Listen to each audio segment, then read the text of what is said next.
السلام علیکم ورحمۃ اللہ وبرکاتہ۔ بسم اللہ الرحمن الرحیم والصلاة والسلام علی رسولہ الکریم وعلی آلہ وصحبہ اجمعین، اما بعد۔ خواتین و حضرات، دورہ قرآن کی نشریات کے ساتھ خلیق الرحمن آپ سے مخاطب ہے۔ آج کی اس نشست میں سپارہ نمبر 3، جس میں سورہ بقرہ بھی چل رہی ہے اور سورہ آل عمران بھی آ رہی ہے، سپارہ نمبر 3 کی چند منتخب آیات پہ بات کریں گے۔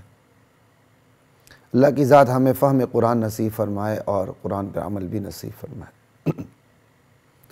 قرآن کریم کی آیت ہے 264 سورہ بقرہ کی، اور ہم 264 سے 266 تک تسلسل کے ساتھ بات کریں گے، جس میں اللہ تعالیٰ نے اہل ایمان کو صدقات کے حوالے سے ہدایات جاری فرمائی ہیں کہ اہل ایمان اپنے صدقات کو برباد نہ کریں۔ خصوصاً رمضان کا مہینہ ہے، اس میں لوگ صدقات دیتے ہیں، عطیات دیتے ہیں، اور بہت سے خوش قسمت تو پورا سال ہی ان کے لیے رمضان ہوتا ہے، وہ اللہ کے راستے میں انفاق کرتے رہتے ہیں۔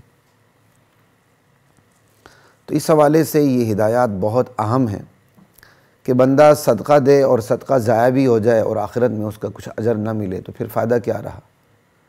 صدقہ تو پھر وہ بہتر ہے جو تھوڑا سا بھی ہو لیکن اللہ کے ہاں اس کی فصل لگ جائے۔ تو اس حوالے سے انتہائی اہم ہدایات ہیں، سنتے جائیے۔ آیت نمبر 264 ہے البقرہ کی۔ یا ایھا الذین آمنوا، اے ایمان والو، لا تبطلوا صدقاتکم، اپنے صدقات کو ضائع نہ کیا کرو، باطل نہ کیا کرو، کہ تمہارے صدقات، تمہارے عطیات، تمہاری ڈونیشنز، تمہاری خیرات، تمہاری زکوٰۃ ساری برباد ہو جائیں۔ ایسا کام نہیں کرنا۔ بھئی وہ کون سے کام ہیں جس سے بندے کی زکوٰۃ، صدقات، خیرات، ڈونیشن ساری برباد، سب کچھ برباد ہو جاتا ہے؟ تو چند ایک بنیادی بیماریاں انسان کی نفسیات کو دیکھتے ہوئے اللہ تعالیٰ نے بتائی ہیں، جن کی وجہ سے بندہ اپنے صدقات کو، اپنی خیرات کو برباد کر بیٹھتا ہے۔ بہت اہم ہدایات ہیں، اور یہ آپ دیکھیں معاشرے میں جو قرآن جن بیماریوں کا تذکرہ کرتا ہے، وہ بیماریاں عام طور پر ڈونرز میں، منفقین میں، جو خرچ کرتے ہیں انفاق والے، ان میں پائی جاتی ہیں۔ لیکن اللہ کے بندے بہت سے کمال احتیاط والے بھی ہیں جو بلا کا خرچ کرتے ہیں، لیکن ان کی کوشش ہوتی ہے کہ ان کا نام سامنے نہ آئے۔ خیر، صدقے کو اعلانیہ دینا اور خفیہ دینا یہ اپنی اپنی حکمتیں ہیں۔ کہیں اعلانیہ بھی دینا پڑتا ہے اور اکثر اوقات خفیہ دینا پڑتا ہے۔ خیر، جو ہم بات کر رہے ہیں ہم اسی پہ رہتے ہیں کہ بھائی صدقات کن کاموں سے برباد ہو جاتے ہیں؟ کہا بالمن نہیں، احسان ڈال کے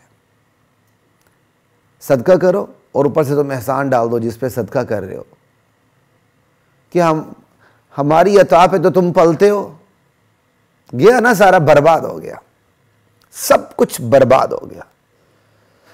بندہ سینکڑوں نہیں، ہزاروں نہیں، لاکھوں نہیں، کروڑوں نہیں، اربوں نہیں، کھربوں خرچ کر دے، ملینز نہیں بلینز خرچ کر دے، روپیہ نہیں ڈالرز خرچ کر دے، سونے چاندی کے ڈھیر خرچ کر دے، اور آگے سے احسان چڑھانا شروع کر دے۔ تم ہماری بوٹی پہ تو پلتے ہو، تم ہماری روٹی پہ تو پلتے ہو، گیا، سب کچھ برباد ہو گیا، ختم، کچھ بھی نہیں ملے گا۔ اس سے بڑا کوئی خسارہ ہے دنیا میں؟ یہ انسان کی نفسیاتی کمزوری ہے کہ بسا اوقات وہ صدقات، خیرات کر کے، احسان کر کے احسان جتلانے لگتا ہے۔ تو اللہ تو پھر رحمت للعالمین کا بھی رب ہے، اور اصل رحمت للعالمین تو اللہ ہے۔ محمد الرسول اللہ تو اللہ کی عطا اور اس کی رحمت کی وجہ سے رحمت للعالمین ہے۔ فبما رحمت من اللہ لنت لہم، تو اس رحمت للعالمین، اس رحمان و رحیم کی رحمت کا تقاضا یہ ہوا کہ بندوں کو بتا دے، میرے بندو احسان کر کے اپنے صدقات کو برباد نہ کیا کرو۔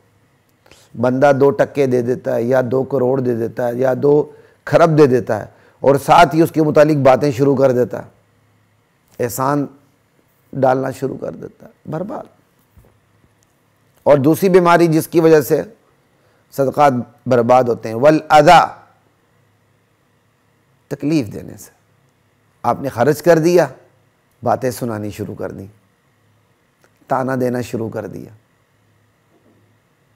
احسان ڈالنا الگ ہے، باتیں سنانا الگ ہے۔ اب آپ نے کسی ادارے میں خرچ کیا اور وہ ادارہ بڑا ٹرسٹڈ ہے، لیکن خرچ کرنے کے بعد آپ لوگوں کے سامنے کہتے ہیں کھرک کرتے ہوئے، پتہ نہیں مال تو دیا، ہمارا مال صحیح جگہ خرچ بھی ہوتا ہے کہ نہیں ہوتا۔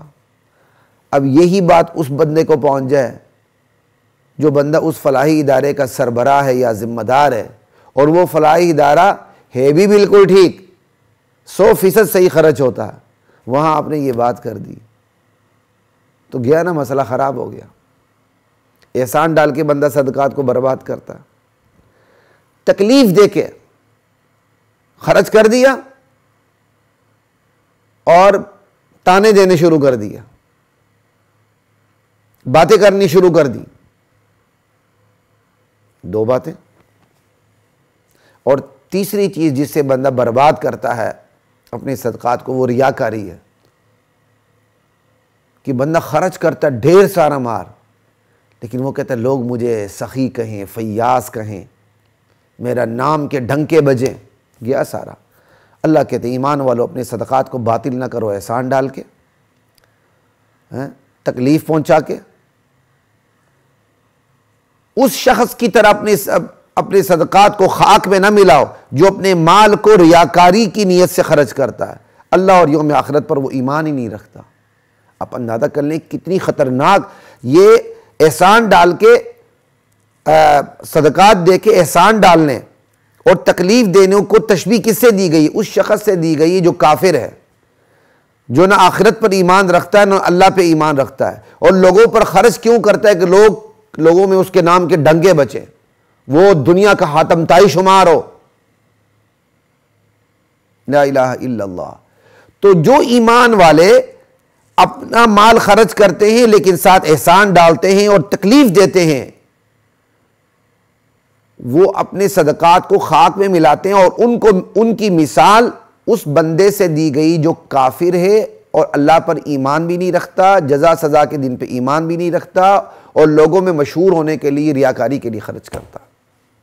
یعنی بندے مومن کی تشبیہ بندے کافر سے دے دی گئی، صرف صدقات دے کر احسان ڈالنے کی وجہ سے اور تکلیف دینے کی وجہ سے۔ کتنی خطرناک بات ہے۔ اور پھر اس سے یہ بھی پتہ چلتا ہے جو ریاکار، جو بندہ مومن ہے ریاکاری کرتا ہے، اگرچہ اس کا اللہ پر اعتماد ہے، لیکن اس کی ریاکاری بتاتی ہے کہ وہ اللہ کو دیکھ کے خرچ نہیں کر رہا، گویا اس کا اللہ پہ ایمان نہیں ہے، گویا اس کا آخرت پر ایمان نہیں ہے، اس کا تو ایمان لوگوں کے اوپر ہے، خدا پر نہیں بلکہ خلق خدا پر ہے۔ اس سے یہ بات بھی مفہوم ہو جاتی ہے۔ اب اس کی مثال کس سے دی گئی ہے؟ جو اپنا مال خرچ کرتے ہیں اور احسان ڈالتے ہیں، تکلیف دیتے ہیں، ریاکاری کرتے ہیں، ان کی مثال ایک سمجھاتے ہوئے اللہ تعالیٰ نے مثال ایک اور دی ہے، ایک مثال سے سمجھایا ہے۔ یہ بالکل ایسا ہی ہے جیسے کوئی صاف پتھر ہے، فَمَثَلُهُ كَمَثَلِ صَفْوَانٍ، ایک صاف چکنا پتھر ہے، چٹان ہے، علیہ تراب، جس پر کوئی گرد مٹی پڑی ہوئی ہے، فَأَصَابَهُ وَابِلٌ، اس پر موسلادھار بارش ہوتی ہے، زور کی بارش پڑتی ہے، فَتَرَكَهُ صَلْدًا، اور وہ بارش اس چٹان کو بالکل صاف کر دیتی ہے، وہ جو تھوڑی بہت مٹی پڑی ہوئی تھی اس کو اڑا دیتی ہے۔ نتیجہ کیا نکلتا ہے؟ لا يقدرون على شيء مما كسبوا۔ اب یہ مثال کیا دی گئی؟ یہ مثال اصل میں یہ ہے کہ ایک چٹان ہے، اس پہ تھوڑی بہت مٹی پڑی ہوئی، اتنی مٹی پڑی ہوئی کہ بندہ دانہ دبا سکے، کھیتی باڑی کر سکے، معمولی سی۔ ایک بندہ آتا ہے اور آ کے اس چٹان کے اوپر مٹی چھٹی دے کے، یہ پہاڑی علاقوں میں یہ کام بہت ہوتا ہے، اور وہ کھیتی باڑی کر دیتا ہے، لیکن وہ چٹان نیچے ہے اور جو مٹی کی سطح ہے وہ بڑی اوپری سطح ہے، معمولی سی ہے، زیادہ نہیں ہے، بس پھر بھی اس نے کھیتی باڑی کر دی۔ اوپر سے بارش پڑ گئی اور ایسی زور کی بارش پڑی کہ وہ دانہ، وہ مٹی، سب کچھ اڑا کے وہ بارش لے گئی، چٹان رہ گئی، چٹیل صاف پتھر پیچھے رہ گیا۔ تو کیا ہوا؟ کسان کی ساری محنت برباد، جو اس نے کی محنت، اور آنے والی جو فصل تھی وہ بھی برباد، کچھ بھی نہیں ملا۔ کیوں؟ اس نے اوپری مٹی کے اوپر فصل اگائی، تو اوپری مٹی کے اوپر فصل نہیں اگئی بلکہ وہ اوپری مٹی پورا بارش، اس کو زور کی بارش اوپری مٹی کو لے کے چلی گئی۔ جس طرح اوپری مٹی پر فصل اگانے سے نہ صرف محنت برباد ہوتی ہے بلکہ آنے والی فصل بھی نہیں ملتی جس کی امید لگائی گئی تھی، بالکل اسی طرح اوپری دینداری کے ہوتے ہوئے جو خیرات ہوتی ہے، جو بندہ محنت کر کے کماتا ہے اور محنت کر کے ہی تو خرچ کرتا ہے نا، جو اوپری دینداری کے ہوتے ہوئے جو بندہ خیرات کرتا ہے وہ خیرات کی محنت بھی برباد ہوتی ہے، اور اس خیرات کی وجہ سے جو اللہ تعالیٰ کے ہاں اس کو فصل ملنی تھی آخرت میں اجر و ثواب کی صورت میں، وہ بھی نہیں ملتی، ختم ہو جاتا۔ یہاں فوکس کیا گیا ہے اوپری مٹی اور اوپری دینداری کو، یعنی اوپری دینداری کی مثال اوپری مٹی سے دی گئی ہے کہ بندہ اوپری مٹی پر فصل لگاتا ہے تو محنت بھی برباد، زور کی بارش اوپری مٹی کو اڑا دیتی ہے۔ بالکل اسی طرح اوپری دینداری کے ہوتے ہوئے جب بندہ خرچ کرتا ہے تو وہ جو خرچ ہوتا ہے اوپری دینداری کے ہوتے ہوئے وہ سارا خرچ برباد ہو جاتا ہے، خرچ کرنے کی محنت بھی ختم، اور جو آخرت میں امید لگائی تھی کہ مجھے بہت کچھ ملے گا اللہ تعالیٰ کی طرف سے، وہ فصل بھی نہیں ملتی۔ اب یہ صدقات دے کے احسان ڈالنا یہ اوپری دینداری ہے، صدقات دے کے خیرات دے کے باتیں کرنا، تانے دینا، یہ اوپری دینداری ہے، اور ریاکاری سے خدا کی بجائے خلق خدا کو دیکھتے ہوئے خرچ کرنا یہ اوپری دینداری ہے۔ جس طرح اوپری مٹی پہ فصل نہیں اگتی، محنت برباد ہو جاتی ہے، تو اوپری دینداری کی بنیاد پہ جو خیرات ہوتی ہے اس کی محنت بھی برباد ہوتی ہے، اس کی فصل بھی نہیں ملتی۔ تو اس آیت میں اوپری مٹی کے ساتھ اوپری دینداری کی تشبیہ دی گئی ہے۔ یہ میں نے بڑے آسان طریقے سے آپ کو سمجھا دیا، ورنہ تشبیہ کے اور طریقے بھی ہیں، ٹھیک ہے۔ ایک تو یہ آیت ہو گئی، اگلی آیت دیکھ لیں، اس کے ساتھ جو متصل آیت ہے 265۔ اب اس میں کیا ہے؟ وَمَثَلُ الَّذِينَ يُنْفِقُونَ أَمْوَالَهُمْ، وہ لوگ جو اپنا مال خرچ کرتے ہیں اور نیت ان کی کیا ہوتی ہے؟ ابتغاء مرضات اللہ، اپنا مال اس نیت سے خرچ کرتے ہیں کہ ہمیں اللہ کی رضا حاصل ہو جائے، اللہ ہم سے راضی ہو جائے، اللہ کی خوشنودی حاصل ہو جائے، وَتَثْبِيتًا مِّنْ أَنفُسِهِمْ، اور اللہ کے راستے میں اس لیے خرچ کرتے ہیں کہ انہیں خرچ کرنے کی عادت پڑ جائے۔ کتنی کمال کی بات ہے، بندہ نیک ہوتا ہے لیکن اسے خرچ کرنے کی عادت نہیں ہوتی، تو 2 روپے خرچ کرنا بھی اس کے لیے جان دینے کے برابر ہوتا ہے، لیکن وہی بندہ اپنے آپ کو مشقت میں ڈال کے 2 روپے خرچ کرے تو پھر 2 روپے خرچ کرنا اس کے لیے آسان ہوتا ہے، پھر 4 روپے خرچ کرنا آسان ہوتا ہے، پھر 4000 آسان ہوتا ہے، پھر 4 لاکھ آسان ہوتا ہے، پھر 4 کروڑ آسان ہوتا ہے، پھر 4 ارب خرب آسان ہو جاتے ہیں۔ پھر اس کو ایسا ہی لگتا ہے جیسے میں بس پیسے نکال کے دیتا جا رہا ہوں، کوئی فرق نہیں پڑتا بلکہ سب کچھ واپس آ رہا ہے مجھے۔ کہتے ہیں وہ لوگ جو اللہ کے راستے میں اللہ کی رضامندی حاصل کرنے کے لیے خرچ کرتے ہیں اور اللہ کے راستے میں خرچ کرنے کی عادت ڈالنے کے لیے خرچ کرتے ہیں، اور اس امید پر خرچ کرتے ہیں کہ ہمیں اللہ کے ہاں اس کا ثواب ضرور ملے گا۔ اس کی مثال کیا ہے؟ کہ اس کی مثال ایسے ہے جیسے سطح مرتفع پہ ایک باغ ہے، اونچے ٹیلے پہ ایک باغ ہے، اصابہا وابل، اس پر زور کی بارش پڑتی ہے تو پھر وہ اپنی پیداوار دگنی لے آتا ہے، فآتت اکلہا ضعفین فإن لم یصبھا وابل فطل، اور اگر زور کی بارش نہ بھی پڑے تو وہ اونچے ٹیلے پر باغ، اس کی زمین اتنی زرخیز ہے، ہلکی پھوار بھی اس کے لیے کافی ہو جاتی ہے، تو پھر بھی کیا کہتے ہیں پیداوار مل جاتی ہے۔ یعنی زور کی بارش ہو یا ہلکی پھوار ہو، دونوں صورتوں میں بہرحال پیداوار ضرور ملتی ہے۔ فإن لم یصبھا وابل فطل، تو جو اللہ کے راستے میں خرچ کرتے ہیں اللہ کی رضامندی کے لیے اور اللہ کے راستے میں خرچ کرنے کی عادت ڈالنے کے لیے خرچ کرتے ہیں، ثواب کی امید پر خرچ کرتے ہیں، اپنے آپ کو یقین دلاتے ہیں کہ ہمیں اس کا ثواب ضرور ملے گا، اس کی مثال یہ دی گئی ہے۔ سمجھ آئی؟ کہ جیسے اونچے ٹیلے پر باغ ہے۔ اب اس مثال کو بھی سمجھیے گا۔ اصل میں بات یہ ہے جو اللہ کے راستے میں خرچ کرتے ہیں نا، تو ان کے جذبے بھی تو برابر نہیں ہوتے ہیں نا۔ کسی کا جذبہ آسمان کو چھو رہا ہوتا ہے، دے وہ 2 روپے رہا ہوتا ہے، کیونکہ اس بیچارے کے بعد 2 روپے کی گنجائش ہوتی ہے۔ اور کسی کا جذبہ آسمان پہ نہیں چھوتا، وہ زمین کے قریب کہیں ہوتا ہے، لیکن ہوتا جذبہ خیر ہی ہے۔ لیکن چونکہ جذبہ خیر ہے، کم ہو یا زیادہ ہو، اس کا فائدہ ضرور ملتا ہے۔ بالکل ایسے جیسے زرخیز سطح مرتفع پر ایک ٹیلا ہے، زرخیز ہے، اس کے لیے بارش بہت پڑ جائے تو پیداوار تو دگنی ہوتی ہے، ہلکی پھوار بھی اس کے لیے کافی ہوتی ہے۔ بالکل ایسا ہی جو اللہ کے راستے میں خرچ کرتے ہیں اللہ کی رضامندی لینے کے لیے، اب ان کا جو جذبہ ہے وہ مختلف ہوتا ہے۔ کہیں جذبے کی شدت ہوتی ہے، آسمان کو ان کا جذبہ چھو رہا ہوتا ہے، تو ان کو تو پھر اللہ کے ہاں پیداوار دگنا چگنا اخلاص کے مطابق ملے گا اور اللہ کی رحمت کے مطابق ملے گا۔ لیکن ایسے بھی ہوتے ہیں جن کے ہاں جذبے کی وہ شدت نہیں ہوتی، لیکن محروم پھر بھی نہیں ہوں گے۔ کیوں؟ ان کی نیت صحیح ہے، جذبے کی شدت تو نہیں ہے، ان کا جذبہ آسمان سے چھو تو نہیں رہا، لیکن جذبہ نہیں کہ وہ اللہ کو خوش کرنے کے لیے خرچ کر رہے ہیں، اور اللہ کو اور اپنے آپ کو اللہ کے راستے میں خرچ کرنے کی عادت ڈالنے کے لیے خرچ کر رہے ہیں، اور ثواب کی امید اپنے آپ کو یقین دلاتے ہیں کہ ہمیں اس کا اجر آخرت میں ملے گا۔ تو چونکہ جذبہ خیر اگرچہ کم ہے تو وہ بھی فائدے میں رہتے ہیں۔ تو یہاں فوکس کس کو کیا گیا؟ اس آیت میں، پہلی آیت میں اوپری مٹی سے اوپری دینداری کو تشبیہ دی گئی۔ تو یہاں کیا ہے کہ زوردار بارش ہوتی، ہلکی پھوار ہوتی۔ تو زوردار بارش اور ہلکی پھوار کیا ہوگی؟ زوردار بارش کہ بندہ خرچ کرتا ہے تو اس کا جذبہ ہے جو نیک ہوتا ہے آسمان کو چھو رہا ہوتا ہے، یہ زوردار بارش سے دراصل جذبہ خیر کی انتہا کو سمجھایا گیا ہے، اور ہلکی پھوار سے دراصل جو جذبہ خیر میں کمی ہے اگرچہ وہ جذبہ خیر ہے اس کو سمجھایا گیا۔ سمجھائیے؟ تو زوردار بارش اور ہلکی پھوار یہ دراصل جذبہ خیر اور ہلکی پھوار کی تشبیہات ہیں، کہ جذبہ خیر کو تشبیہ دی گئی ہے بارش سے۔ کم جذبہ خیر ہو تو ہلکی پھوار سے تشبیہ، زیادہ جذبہ خیر ہو تو زوردار بارش سے تشبیہ۔ یہ میں اس لیے بتا رہا ہوں کہ ان آیات کی تشبیہات کو سمجھنا آسان نہیں ہوتا کئی دفعہ۔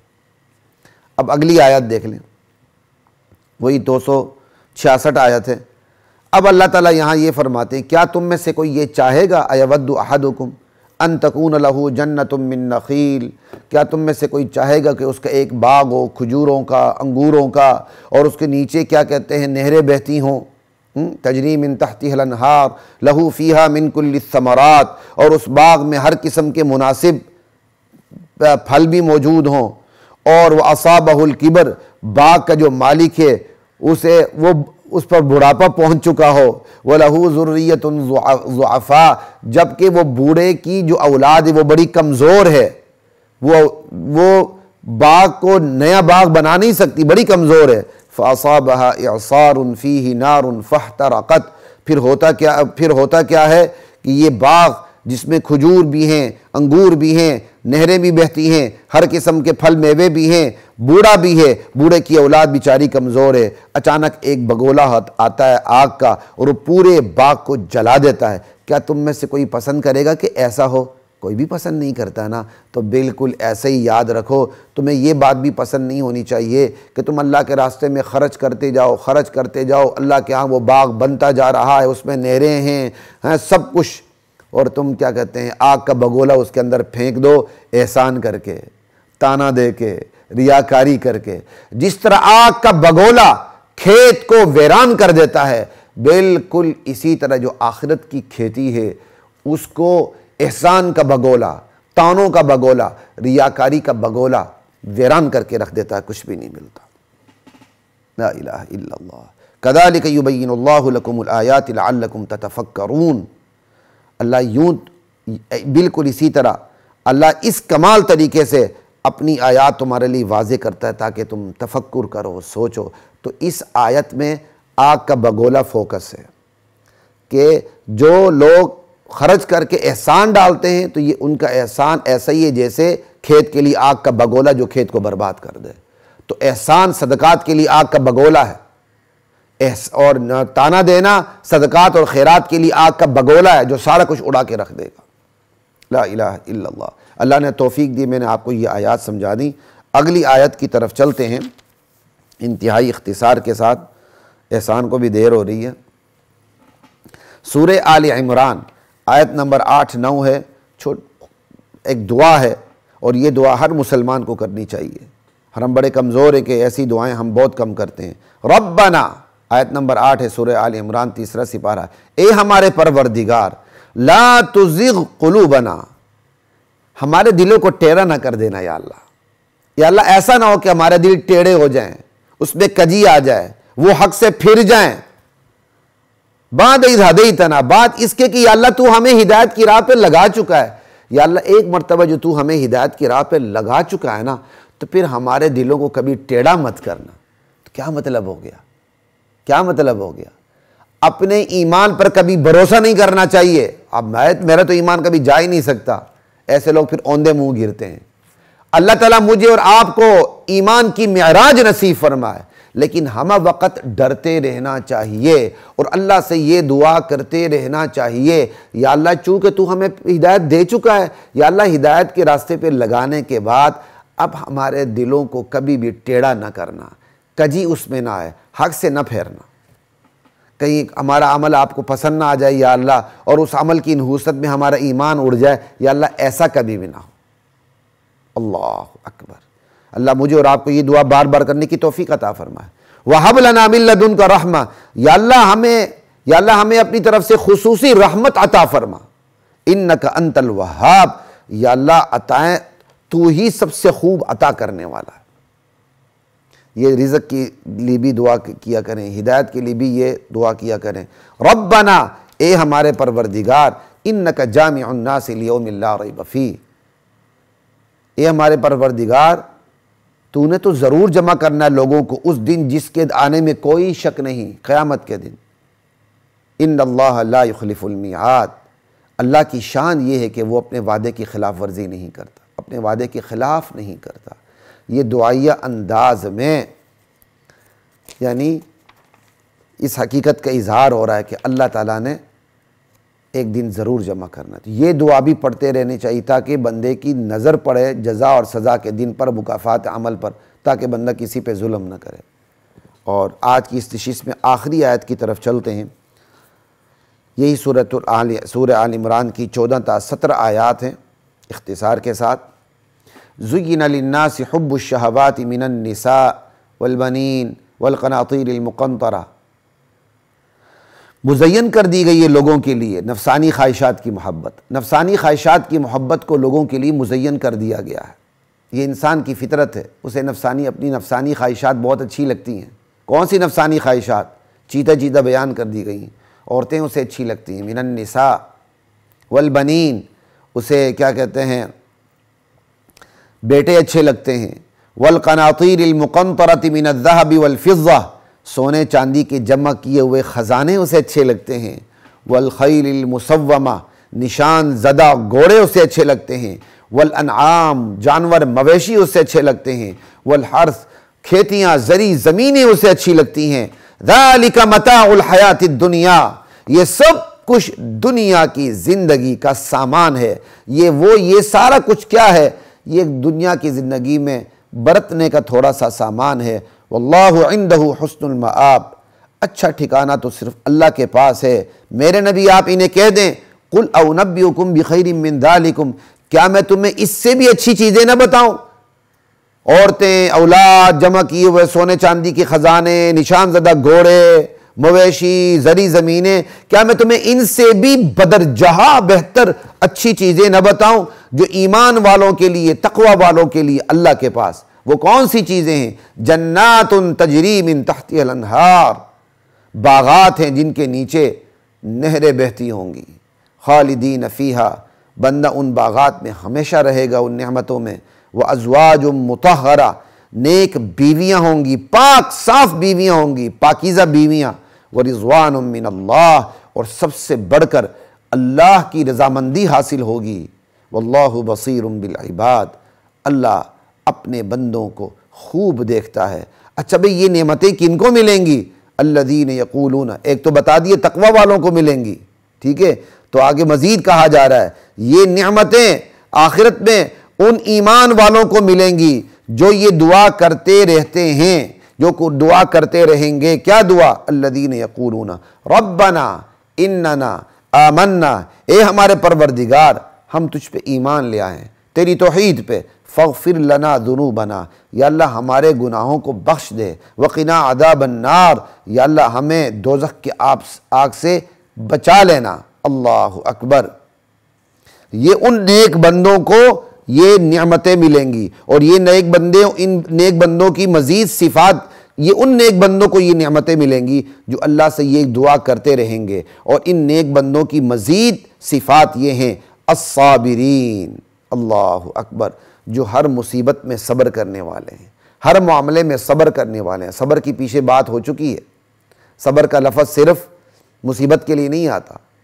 نیکی پر جمنا صابرین، بدی سے بچنا صابرین، مصیبت کو سہت کے ثابت قدم رہنا صابرین. جو ہر معاملے میں صبر کرنے والے ہیں. والصادقین، ہر معاملے میں سچ بولنے والے ہیں. والقانتین، اور اللہ کے ہر حکم کے سامنے سر تسلیم خم کرنے والے ہیں، عاجزی کرنے والے ہیں، فرما بردار ہیں. والمنفقین، اور اللہ کے راستے میں خرچ کرنے والے ہیں. انفاق کوئی چھوٹی چیز نہیں ہے. انفاق ایمان کی بہت بڑی علامت ہے. والمنفقین، اور اللہ کے راستے میں خرچ کرنے والے ہیں. والمستغفرین بالاسحار، اور رات کی آخری گھڑیوں میں، سحری کے اوقات میں اللہ سے بخشش طلب کرنے والے ہیں. حالانکہ صبر بھی کر رہے ہیں، حالانکہ ہر معاملے میں سچ بھی بول رہے ہیں، حالانکہ ہر معاملے میں عاجزی بھی اختیار کر رہے ہیں، فرما بردار بھی ہیں، حالانکہ دین کے تقاضوں کو، بچوں کے، بیوی کے تقاضوں کو، معاشرے کے تقاضوں کو سامنے رکھتے ہوئے اللہ کے راستے میں خرچ کرنے والے ہیں. حالانکہ ہر وقت وہ اللہ سے بخشش کی دعا بھی مانگتے ہیں، حالانکہ متقی بھی ہیں، پھر بھی رات کی آخری گھڑیوں میں استغفار کرتے ہیں. یا اللہ تیری بندگی کا جو حق تھا ہم ادا نہ کر سکے، یا اللہ جو کچھ کیا اسے قبول فرما، اور جو کر نہیں سکے اس کے متعلق یا اللہ بخشش کا پروانہ عطا فرما. والمستغفرین بالاسحار. یہ آیات تھیں جی. انشاءاللہ اگلی نشست کے ساتھ دوبارہ آپ سے ملاقات ہوگی. السلام علیکم ورحمۃ اللہ وبرکاتہ.